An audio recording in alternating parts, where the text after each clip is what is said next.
Morning, everybody. I think we need many more of those toe tapping songs, Tom.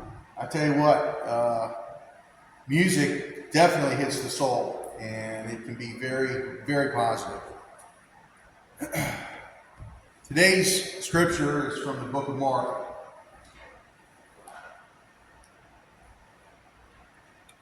Chapter 10, verse 45. For even the Son of Man came not to be served, but to serve, and to give his life as ransom for many.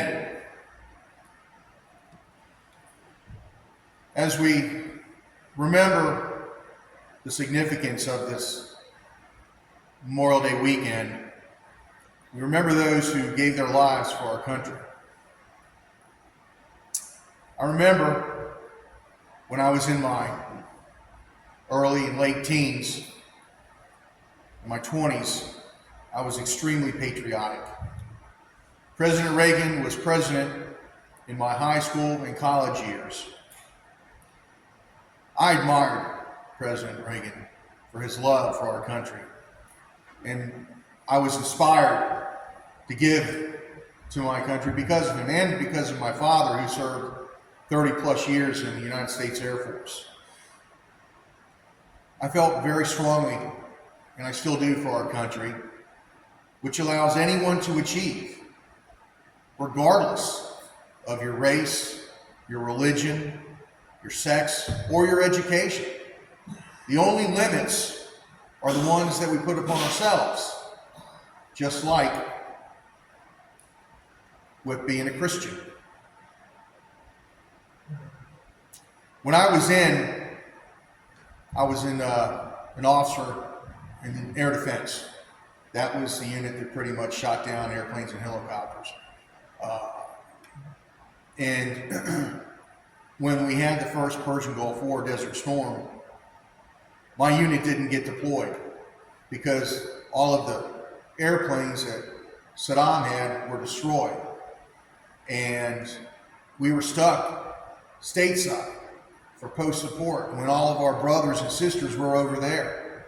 And it was extremely difficult to maintain a sense of morale because we felt like we weren't wanted or needed after all the training that we went through. And that's a horrible feeling. And in a large way, it's kind of like being a Christian, in the sense that we don't always understand the things that happen to us, and we sometimes question ourselves. And that's just natural, but we need to remember that, we are with God, and it can be a real challenge. When one serves in the military, you have to be ready to answer the call whenever it comes. And you don't get to choose the situation you will handle. You stand and serve regardless of the place, regardless of the time, and regardless of the danger. I can remember when I was stationed at Fort Stewart. Some of you might remember the issue that we had with Manuel Ortega, the guy that was in Panama, and how they were trying to get him, and he was stationed up in a monastery. And I remember one evening, my mom called, and I was like, "What, Mom?" She's like, "What's going on?" I said, "I'm getting ready to leave." "Where?" "I'm going to Panama." I wasn't going, but she got a little shock out of that, and I kind of felt bad afterwards. But, at that moment, I realized that there was real risk in serving. And when you're in the military, you develop friendships that last a lifetime. You share things that you've never shared with anybody else, and you develop a bond of trust that's unquestionable. In fact, there are some moments when some would give their life for their brothers or sisters in uniform without question. Selfless service, knowing that the potential sacrifice is for the greater good. And I would gauge, like we saw today, that most have a family friend or a member of the family who served in the military. The military service touches home much closer than we sometimes realize. And there's plenty of movies out there that demonstrate combat and the theater of war. And sometimes it's really hard to watch those movies because you feel the emotion of the moment, a direness, fear, and sorrow. The first time I felt that, I remember I was watching the movie The Green Berets. Yes, I was 8 or 9 at the time. And it was at the end of the movie when they were heading back, and one of the members of the team was killed because of a trap, an old school trap. And I realized that there was nothing anybody could do. He was gone. And I remember feeling sad when that happened, and I watched the soldiers, and they were very stoic. Yeah, they were hurt, but then they realized that's just the risk that they entail.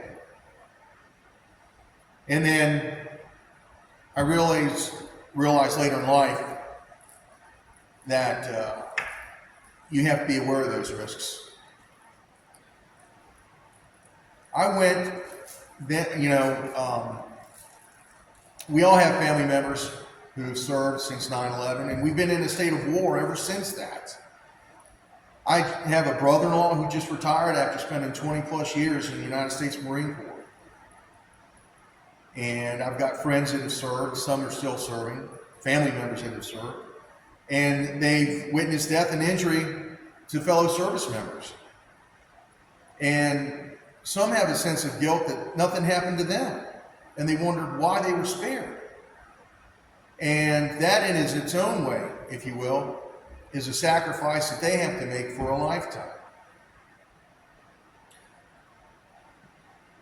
As I was growing up, I had a dedication and patriotic fury for my country. And as I look back on it now, it was greater than my faith. I had a strong devotion, and I realized that back then God was on the back burner. I lived and breathed for my country and would do whatever it required me to do to protect my country and my family. And as I was preparing the sermon, I looked back on my life and I realized just how truly fortunate I am to be here, doing my best to provide spiritual guidance to my church family and to those I meet. The sacrifices that Christ made on our behalf are well known. Yet I believe sometimes those sacrifices are taken for granted. I have always said that when you put some blood, sweat, and tears into something, it holds more value. And I can remember a sacrifice that I made when I was 9. I bought a portable AM/FM cassette player, similar to that. And I cherished that. And I sacrificed. I saved. I wanted to buy things, but I didn't buy them. But when I bought that, I had a sense of achievement. And I kept it till the early 90s. And then I just ended up getting rid of it because it was worn out. But that was the first time that I felt that I really achieved something on my own. And I'm sure that everyone here has a memory of a sacrifice that was made, maybe nothing like that. But as young adults, we sacrificed for our families and friends. And then it was for the boyfriend or girlfriend, then your fiance, and eventually your spouse. And then it was for your kids.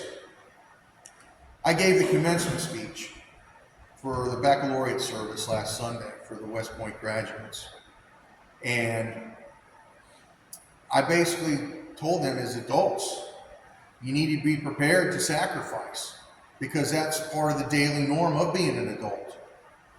And some of them were kind of looking at me like, sacrifice what?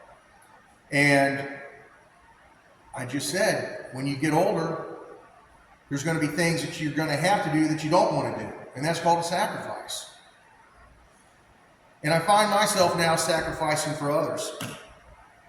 Years ago, when Gene and I lived in Gloucester, there's a there's a man, I don't know if he's homeless or not, but you can typically find him at a convenience store standing at the door, usually at the Wawa. And one day, I was driving home, and I was driving down 14, and he had a trash bag in his hand, and he was walking down the median picking up trash. It's like, wow.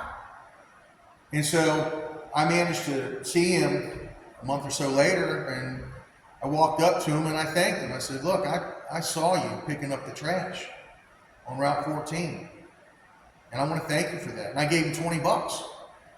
He's like, you don't have to do this. No, I know I don't, but I want to because of what you did. And he's kind.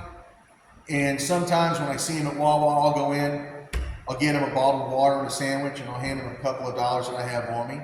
And I just know that those little sacrifices that are made for someone else might not mean a whole lot to me, and it does, but to them on the receiving end, it means a tremendous amount. It means you're not forgotten. It means you hold value. It means someone notices you. And I don't know what he's dealing with or dealt with, but I know that by doing that, it makes him probably feel a little bit better. You know, many sacrifices were made on our behalf, but the most important sacrifice that was made was this right here.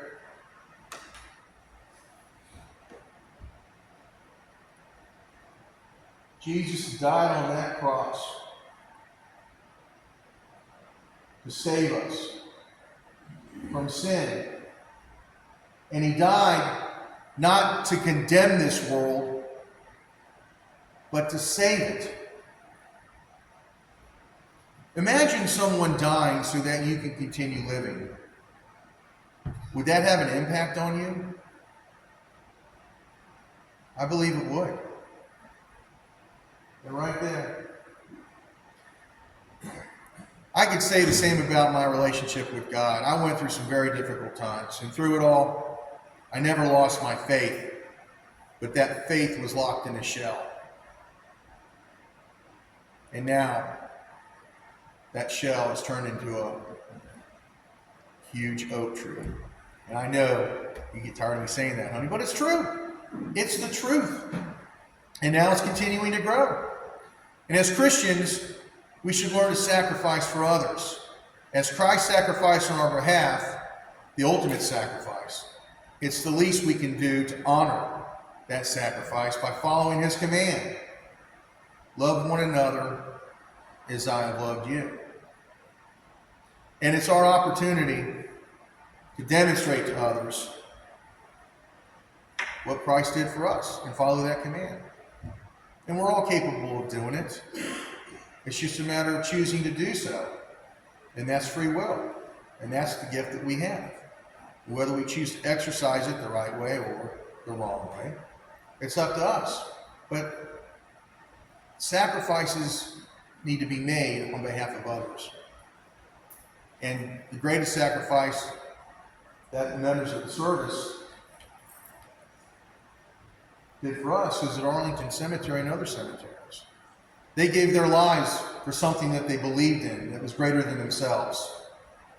And we exist here today because of those individuals. And I would ask that we remember them not just on Memorial Day, not just on Veterans Day, but every day. And remember that we're here because of them, so shouldn't we make the most of every day that we have? Same thing with Christ. It's not difficult or complicated to be a Christian. It's a simple thing. But just because it's simple doesn't mean it's easy. We just have to remember that. So I would ask that today and tomorrow that we remember those that served